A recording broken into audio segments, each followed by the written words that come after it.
दोस्तों नमस्कार। यह पायोडर्मा का केस एक पामेलियन डॉग है जिसमें कि हुआ है। तो पायोडर्मा एक चिकित्सीय कंडीशन होती है जिसमें त्वचा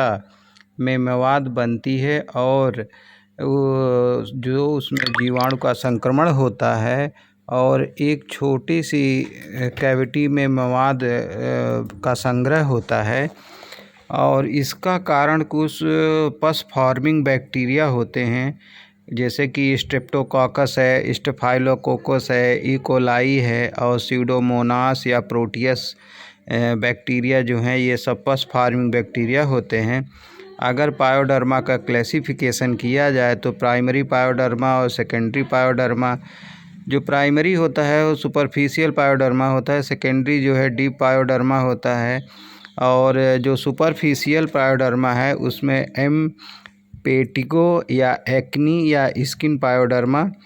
और जो डीप पायोडर्मा होता है वो उसी को सेकेंडरी पायोडर्मा भी कहते हैं।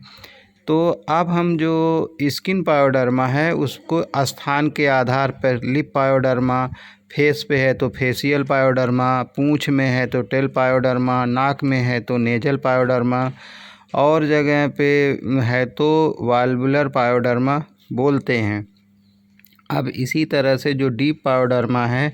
तो उसमें फरंकुलोसिस और chronic deep pyoderma, interdigital pyoderma जैसे डिजिट्स के बीच में होता है, फूला होता है कैविटी के रूप में, उसमें पस भरा होता है। अब जनरलाइज डीप पायोडर्मा यानी कि पूरे शरीर में अगर फैला हुआ है तो उसे जनरलाइज्ड पायोडर्मा को होते हैं कहते हैं। अब अगर क्लिनिकल फाइंडिंग की बात की जाए तो चिकित्सीय जख्म का प्रकृति और वितरण के अनुसार पर संक्रमण विभिन्न विभिन्न प्रकार के हो सकते हैं जैसे वेसिकुलर और पस्चुलर लेजेंस बहुत कॉमन होते हैं और वहाँ से मवाद और सीरम का एक्जुडेशन होता रहता है। तो ये जो एक्जुडेट बाहर आने की प्रकृति जो है ड्राई प्रकार का होता है इसमें पस, और ये जब सूख जाता है तो येलोविश क्रस्ट के रूप में दिखाई देता है और डीप पायोडर्मा में छोटे छोटे एब्सेस बनते हैं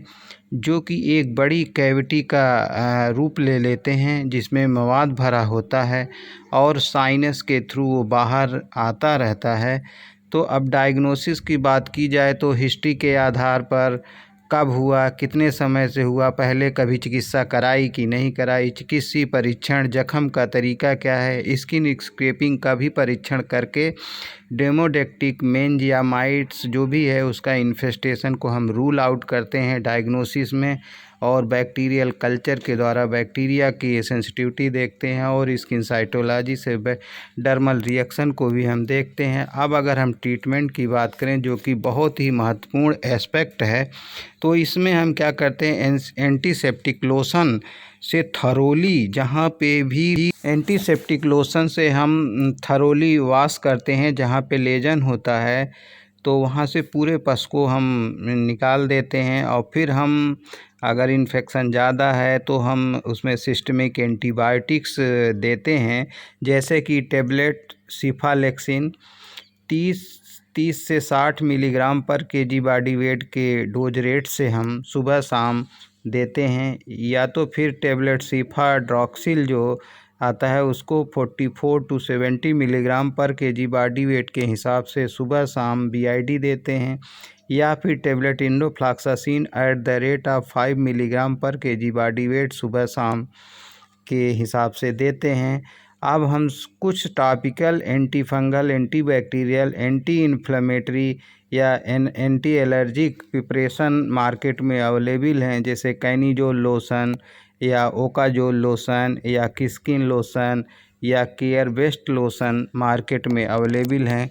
तो उनको भी टॉपिकली हम सुबह शाम अप्लाई कराते हैं तो उससे टॉपिकली जो लेजन हैं वो ख़त्म होते हैं और साथ में हम एंटी इन्फ्लेमेटरी और एंटी एलर्जिक टेबलेट में जैसे कि लीवोसेट्रिजिन की टेबलेट सुबह शाम देते हैं कम से कम 2 सप्ताह तक, और जो है इसमें साथ में टेबलेट वाइसलोन हम देते हैं सुबह शाम 7 दिन तक हम सुबह शाम देते हैं, फिर 4 दिन तक हम ओडी देते हैं, फिर 3 दिन तक एक दिन छोड़ के एक दिन देते हैं, तो इससे टेपरिंग डोज हो जाता है और 2 सप्ताह में ये ठीक हो जाता है। बहुत बहुत धन्यवाद। हमारे चैनल को लाइक करें, सब्सक्राइब करें और शेयर